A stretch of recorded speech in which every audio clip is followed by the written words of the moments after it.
कहानी की शुरुआत होती है उस दिन से जब आसमान में एक अजीब सी चीज नजर आने लगी। किसी को पता नहीं था कि ये इंसानियत के आखिरी दिनों की शुरुआत है। दुनिया के लोग इसे एक स्पेस इवेंट समझ रहे थे, लेकिन वैज्ञानिक जानते थे कि इसके पीछे एक ऐसा खतरा छुपा है जो पूरी दुनिया को मिटा कर रखने वाला था। इसी समय हम कहानी के मुख्य किरदार जॉन को देखते हैं, जो अपनी पत्नी एलिसन और बेटे नाथन के साथ एक आम सा दिन गुजार रहा होता है। उस दिन सभी घर में खुशी से बैठे थे, लेकिन उन्हें बिल्कुल भी अंदाजा नहीं होता कि कुछ ही पल बाद उनकी जिंदगी बदलने वाली है। अचानक टीवी पर एक इमरजेंसी न्यूज अलर्ट आना शुरू हो गया। न्यूज में बताया जाता है कि क्लार्क नाम का एक खतरनाक कॉमेट पृथ्वी के करीब से गुजरने वाला है। शुरू में लोग इसे एक स्पेस इवेंट समझने लगे, लेकिन वैज्ञानिक जानते थे कि इसके पीछे एक ऐसा खतरा छुपा है जो पूरी दुनिया को मिटाकर रखने वाला था, क्योंकि ये कोई आम कॉमेट नहीं था। इसका एक बड़ा टुकड़ा सीधा पृथ्वी से टकराने वाला था और इस टकराव के बाद होने वाली तबाही का अंदाजा लगाना नामुमकिन था। टीवी पर बार बार न्यूज सुनकर जॉन जैसे ही घर से बाहर निकला, सब परिंदे तेजी से एक ही दिशा में भागने लगे, मानो कोई बहुत ही बड़ी मुसीबत आने वाली हो। तभी अचानक एक खतरनाक हवा का तेज झोंका उसे उड़ाकर घर से दूर ले गया। वो झोंका इतना तेज था कि घर के शीशे तक टूट जाते हैं। अंदर मौजूद सभी लोग घबरा जाते हैं, क्योंकि अब उन्हें एहसास हो गया कि ये सिर्फ एक आम घटना नहीं बल्कि किसी बड़ी तबाही की शुरुआत है। इसी बीच जॉन के फोन पर एक मैसेज अलर्ट आया, जिसमें बताया गया कि उसके परिवार को एक स्पेशल शेल्टर के लिए चुना गया है, जहाँ कुछ चुनिंदा लोगों को सुरक्षा दी जाएगी। लेकिन जब ये बात घर में मौजूद पड़ोसियों को पता चली तो उन्हें ये फैसला बिल्कुल पसंद नहीं आया। उन्होंने गुस्से में यही कहा कि अगर दुनिया खतरे में है तो सिर्फ कुछ लोगों को नहीं बल्कि सबको बचने का मौका मिलना चाहिए। जॉन के लिए ये फैसला लेना बिल्कुल आसान नहीं था। वो चाहता तो अपने पड़ोसियों की मदद कर सकता था, लेकिन हालात ऐसे थे कि उसे अपने परिवार को बचाने के लिए वहाँ से निकलना ही पड़ा। जाते जाते उन्होंने रास्ते पर हर तरफ गाड़ियों का जाम लगा हुआ देखा। मतलब साफ था कि मुसीबत बहुत करीब आ चुकी है। जॉन जल्दी से किसी तरह करके अपनी पत्नी और बेटे के साथ एयरपोर्ट पहुँचता है, जहाँ चारों तरफ सिक्योरिटी फैली हुई थी। हर तरफ आर्मी के जवान तैनात थे, हर तरफ अफरा तफरी का माहौल था। मुसीबत से बचने के लिए हर कोई शेल्टर की तरफ जाना चाहता था, मगर अंदर सिर्फ उन्हीं लोगों को जाने दिया जा रहा था जिन्हें शेल्टर के लिए चुना गया था। जॉन किसी तरह अपने परिवार के साथ अंदर पहुंच गया, लेकिन मुश्किल अभी खत्म नहीं हुई। उन्होंने जैसे ही अपना बैग खोला तो उसके अंदर नाथन की इंसुलिन की दवा गायब थी, जो गाड़ी के अंदर ही रह गई थी। दरअसल नाथन एक डायबिटिक पेशेंट था और उसके लिए इंसुलिन बहुत जरूरी थी। उसने अपनी पत्नी से कहा कि वो नाथन के साथ प्लेन में चली जाए और वो खुद जल्दी से दवा लेकर वापस आ जाएगा, लेकिन जॉन की पत्नी उसके बिना प्लेन में बैठने से मना कर देती है। उसने एक आर्मी ऑफिसर को बताया कि उसका पति उसके बेटे की दवा लेने गया है और वो दोनों उसका इंतजार करना चाहते हैं, लेकिन यहीं उससे एक बड़ी गलती हो जाती है। आर्मी के नियमों के मुताबिक किसी भी पेशेंट को शेल्टर के अंदर ले जाने की इजाजत नहीं थी। इसी वजह से आर्मी वाले जॉन की पत्नी और नाथन को अपने साथ वहां से कंट्रोल रूम में ले आए, जहां कंट्रोल रूम की इंचार्ज एक औरत मौजूद थी। उसने उन्हें प्लेन के अंदर बैठने से साफ मना कर दिया और कहा कि अब आप शेल्टर की तरफ नहीं जा सकते। कुछ देर बाद जॉन दवा लेकर वापस एयरपोर्ट पहुंच गया, मगर अब न उसे अपनी पत्नी दिखाई दी और न ही नाथन। घबराकर वो प्लेन के अंदर घुस गया और हर तरफ अंधों की तरह उन्हें ढूंढने लगा, मगर बदकिस्मती से वो दोनों उसे कहीं भी नहीं मिले। इसी बीच एक आर्मी ऑफिसर की नजर जॉन के हाथ में मौजूद इंसुलिन पर पड़ी। उस ऑफिसर ने उस दवा के बारे में पूछा तो आगे से जॉन ने बताया कि ये उसके बेटे के लिए है। उसे इन लोगों ने नहीं आने दिया,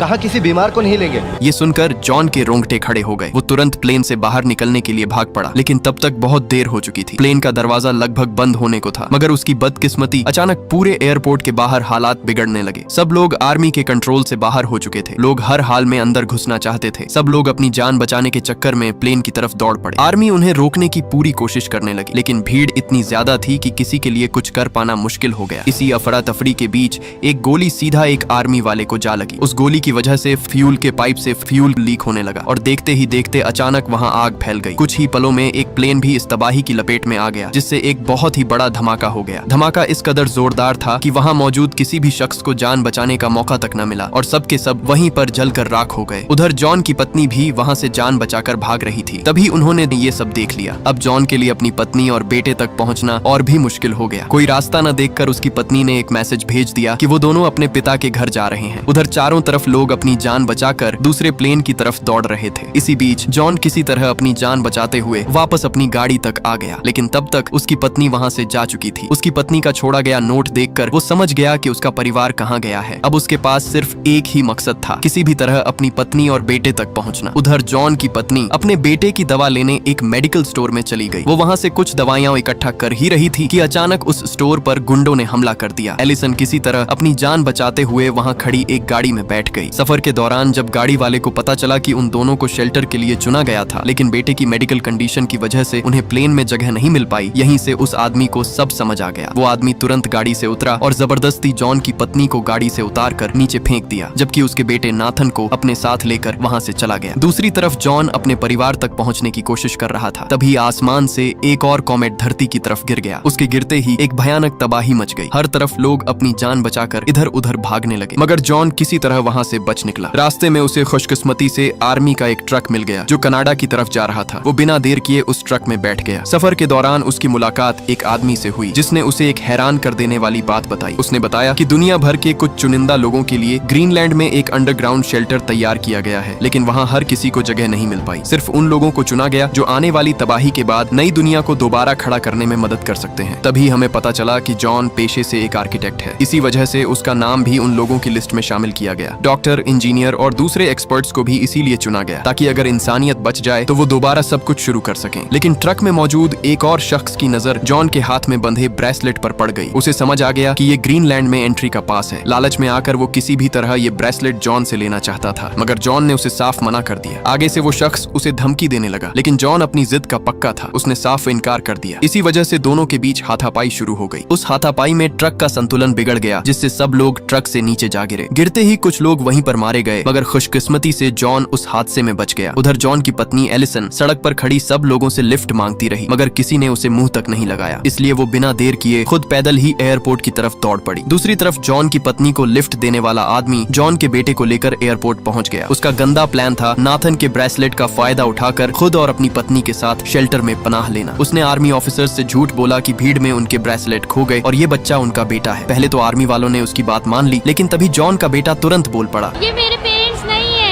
इतना सुनते ही आर्मी वालों को उन पर शक हो गया और उन्होंने तुरंत नाथन को अपने पास रख लिया। इसी बीच जॉन की पत्नी एलिसन भी आखिरकार उस एयरपोर्ट तक पहुंच जाती है। अपने बेटे को ढूंढते ढूंढते वो उस जगह पर पहुंची जहां उसके बेटे को रेस्क्यू कैंप में रखा गया था। अपने बेटे को ठीक देखकर वो सुकून का सांस लेती है। एक डॉक्टर ने उसे बताया कि अगर वो यहाँ से शेल्टर की तरफ नहीं जाना चाहती तो थोड़ी देर में एक मिलिट्री ट्रक यहाँ से कनाडा की तरफ जाने वाला है, तुम दोनों उसमें जा सकते हो। उधर जॉन भी काफी मुश्किलों के बाद कनाडा पहुंच जाता है। वो सीधा अपने ससुर के घर आ गया, लेकिन वहाँ उसकी पत्नी और बेटा मौजूद नहीं थे। इसी बेचैनी के बीच अचानक उसके फोन की घंटी बज उठी। फोन पर उसकी पत्नी ने बताया कि वो मेन रोड पर उतर चुके हैं। ये सुनते ही जॉन तुरंत उन्हें लेने निकल पड़ा। इतने दिनों बाद जब तीनों एक दूसरे से मिले तो उनके लिए वो लम्हा किसी चमत्कार से कम नहीं था, लेकिन उनके पास खुशी मनाने का समय बिल्कुल नहीं था। जॉन ने उन्हें बताया कि सबसे बड़ा कॉमेट अभी धरती से टकराया ही नहीं है, असली तबाही अभी बाकी है। इसीलिए उन्हें ग्रीनलैंड के उस अंडरग्राउंड शेल्टर तक हर हाल में पहुंचना होगा, क्योंकि बचने का बस वही एक आखिरी मौका है। एलिसन ने अपने पिता को साथ चलने के लिए कहा, मगर उन्होंने साफ मना कर दिया, क्योंकि अब उनका मरना यहीं पर तय था। इसलिए न चाहते हुए भी जॉन और उसका परिवार उस शेल्टर की तरफ निकल पड़ा। लेकिन अब दुनिया पहले जैसी नहीं रही। जैसे जैसे वो आगे बढ़ते गए, रास्ते भर आसमान से कॉमेट के छोटे छोटे टुकड़े गिरते जा रहे थे। चारों तरफ तबाही फैलती गई। जहाँ भी कॉमेट गिरते लोग वहीं पर मरते गए। रास्ते भर आसमान से गिरते कॉमेट के टुकड़े तबाही मचाते रहे। जॉन को हर हाल में आखिरी फ्लाइट पकड़नी थी। जब वो एयरपोर्ट पहुंचा तो विमान उड़ान के लिए तैयार था। कोई और रास्ता न देखकर उसने अपनी गाड़ी रनवे पर प्लेन के सामने रोक दी। जैसे ही गाड़ी प्लेन के सामने रुकी,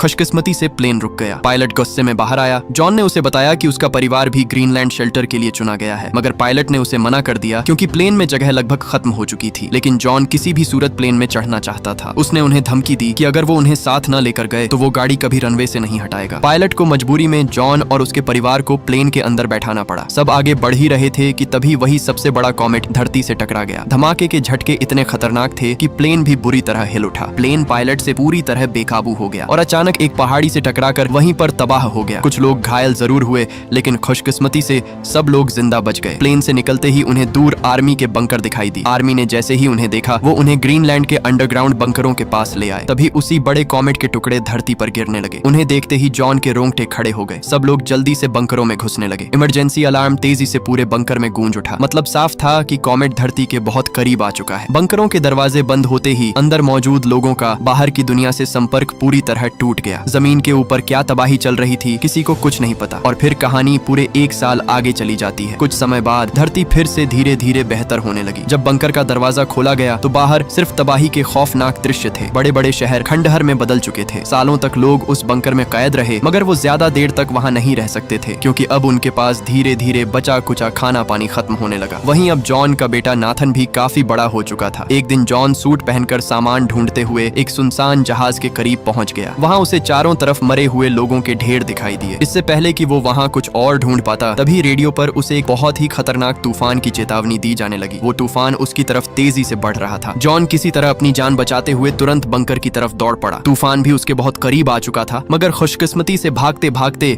वो समय पर बंकर के अंदर पहुंच गया। कुछ समय बाद बंकर में दुनिया को एक बार फिर से खड़ा करने के लिए मीटिंग चल रही थी। तभी अचानक एक जोरदार भूकंप आ टपका। भूकंप इतना खतरनाक था कि पूरा बंकर जोरदार झटकों से हिल उठा। लोग अपनी जान बचाने के लिए इधर उधर भागने लगे, लेकिन किसी को भी भागने का मौका तक नहीं मिला। कुछ लोग वहीं पर मौत के घाट उतर गए। इस हड़बड़ी में जॉन अपनी पत्नी और बेटे को बचाते हुए वहाँ से बाहर भागने लगा। उसने जल्दी से बंकर का दरवाजा खोला और मौके पर ही वहाँ से निकल गया। जैसे ही सब लोग बाहर आए, वो बंकर अंदर से पूरी तरह तबाह हो गया। बाहर निकलते ही हर तरफ अफरा तफरी मच गई। कुछ लोगों के पास ऑक्सीजन मास्क थे, जबकि कई लोग बिना मास्क के ही अपनी जान बचाने के लिए समुद्र की तरफ भाग पड़े। सब लोग समुद्र में खड़ी कश्तियों की तरफ दौड़ने लगे, क्योंकि अब वही उनके पास बचने का आखिरी मौका था। जॉन भी अपने परिवार को लेकर सीधा समुद्र में कूद पड़ा। जॉन जैसे ही समुद्र में कूदा, कुछ लोगों ने उसका मास्क छीन लिया, मगर किसी तरह वो अपने परिवार के साथ एक कश्ती के अंदर घुस गया। मौके पर उन्होंने दरवाजा तुरंत बंद कर दिया। खुशकिस्मती से उनकी कश्ती समुद्र में उतर गई। जैसे ही वो आगे बढ़ने लगे, अचानक एक बेहद खतरनाक तूफान की ऊंची लहरों ने किनारे पर मौजूद लोगों को अपनी लपेट में ले लिया। उनकी कश्ती बड़ी मुश्किल से इस तबाही से बच निकल पाई। 2 दिन तक समुद्र में भटकने के बाद अब उनकी कश्ती का इंजन भी धीरे धीरे जवाब देने लगा था। लेकिन राहत की बात ये थी कि वो अब भी आगे बढ़ने के काबिल थी, क्योंकि इन कश्तियों को बनाया ही इस तरह गया था कि समुद्र की खतरनाक लहरें भी इनका कुछ नहीं बिगाड़ सके। रात को जॉन का बेटा नाथन आसमान में अब भी कई कॉमेट्स देख रहा था, जो धरती की तरफ बढ़ रहे थे। इससे साफ था कि धरती का खतरा अभी पूरी तरह खत्म नहीं हुआ। आखिरकार कई दिनों के सफर के बाद वो समुद्र के किनारे पहुंच गए। किनारे पर पहुंचकर पहले तो सबको लगा कि पूरा लंदन बच गया होगा, लेकिन ध्यान से देखने पर सबके रोंगटे खड़े हो गए, क्योंकि पूरा का पूरा वो शहर पानी में डूब चुका था। अब वो समुद्र में नहीं, बल्कि पूरे लंदन के ऊपर तैर रहे थे। खाने की तलाश में थोड़ा आगे बढ़ने पर उन्हें और भी बहुत सारे लोग मिल गए। इससे सबको अंदाजा हो गया कि आसपास और भी कई बंकर जरूर मौजूद हैं। कुछ ही देर बाद वो उस बंकर के करीब पहुंच जाते हैं। जॉन की पत्नी ने तुरंत अपना ग्रीनलैंड पास दिखाकर अंदर जाने की कोशिश की, लेकिन जॉन और उसके बेटे का पास गुम हो चुका था। इस वजह से उन्हें अंदर जाने से रोक दिया गया। सब लोग चिल्लाने लगे, मगर वहाँ मौजूद किसी के पास भी अपना पास नहीं था, इसीलिए किसी को भी अंदर नहीं जाने दिया गया। इसी भीड़ में जॉन का दोस्त, जो डॉक्टर था, उसने भी अंदर जाने की कोशिश की, लेकिन सबूत न होने की वजह से एक आर्मी वाले ने उसे वहीं पर गोली मार दी और वो बेचारा वहीं ढेर हो गया। इससे पहले कि सब बंकर के अंदर जा पाते, अचानक वहाँ एक और बेहद खतरनाक तूफान आ गया। अपने सामने कोई और मौका न देखकर जॉन तुरंत वहाँ से भाग निकला। खुशकिस्मती से एक आदमी ने उन्हें लिफ्ट दे दी, लेकिन मुश्किलें यहीं खत्म नहीं हुई। अचानक रास्ते में आसमान से कई कॉमेट्स का झुंड उनकी तरफ बढ़ने लगा। सब लोगों ने वहाँ पेड़ों को कसकर पकड़ लिया, मगर वो आदमी अपनी गाड़ी को बचाने के लिए उसकी तरफ दौड़ पड़ा। जैसे ही वो गाड़ी के पास पहुंचा, एक कॉमेट उसके साथ टकरा गया। उसकी गाड़ी के साथ साथ वो भी वहीं पर जलकर राख बन गया। इसके बाद जॉन अपने परिवार को साथ लेकर लंदन में अपनी आंटी के घर पहुंच गया। उनके साथ एक औरत भी थी जो डॉक्टर थी। हैरानी की बात ये थी कि जॉन की आंटी अभी भी जिंदा थी। दरअसल उनके घर के नीचे एक बंकर बना हुआ था। बंकर की वजह से वो अब तक बची हुई थी। वहाँ और भी कई लोग मौजूद थे। इतने दिनों बाद एक सुरक्षित जगह मिलने पर सबने सुकून की सांस ली। जॉन ने अपनी पत्नी को वो सच बताया जिसने उसे अंदर से पूरी तरह तोड़ दिया। उसने कहा कि उसके शरीर के अंदर रेडिएशन फैल चुका है और अब उसका बचना लगभग नामुमकिन है। इसलिए वो चाहता है कि मरने से पहले अपने परिवार को उस जगह तक पहुंचा दे जहां पहला कॉमेट गिरा था। उसका मानना था